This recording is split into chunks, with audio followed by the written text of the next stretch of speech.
I I'm doing my analysis on The Body Remembers When the World Broke Open. First, we have our character Alia, and in the intro, she is leaving a doctor's appointment after getting some form of birth control, getting some surgery. Then she meets the other character, Rosie. And I want to talk about Alia's character before I get into Rosie's a little bit.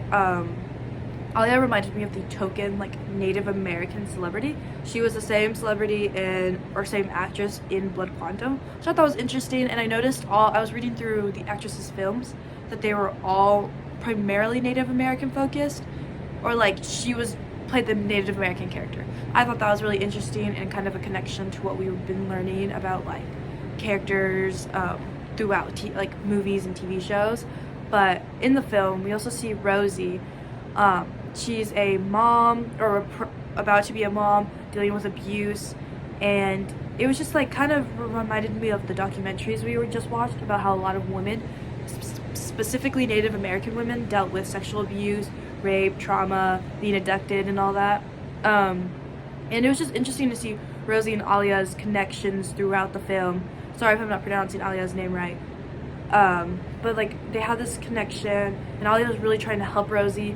And it was interesting because I didn't like the film because if we're talking about the way it was done, they were in the same area for so long. The scenery set didn't really change.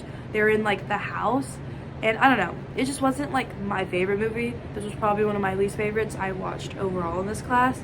But one scene in particular that was really important to me was when Rosie and Alia are having a conversation, and Rosie tries to defend her abuser.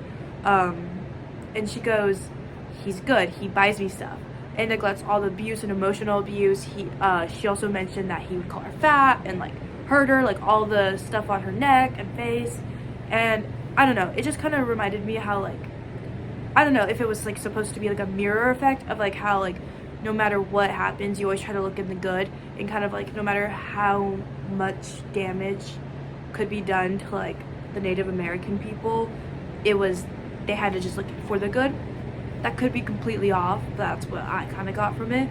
And what was really hurtful to see too was how much Alia was trying to help her, and when she found refuge and a place to be with all these people going to give her community and stuff, and she still would rather go back.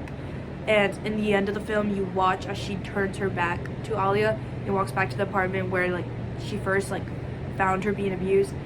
To me, that was just a part of a part of the underlying message of no matter what, no matter how much care, no matter how much things you give, time, that if the damage is there, it's still there and isn't able to just be fixed, and typically people will go back to it. And I think it's important to shed light to abuse, and especially emotional, sexual, anything. And I think this film did a good way of showing how no matter what you do, most people go back, and it's important to keep, I don't know, keep a boundary in it, and keep trying, and offer help, and how it ruins the mind and stuff. But that was my interpretation of it. It was overall a fine film. Acting was good, lighting was good, writing was good. I just didn't really like the scenes and the set, but besides that, it was a pretty good film. Okay, bye!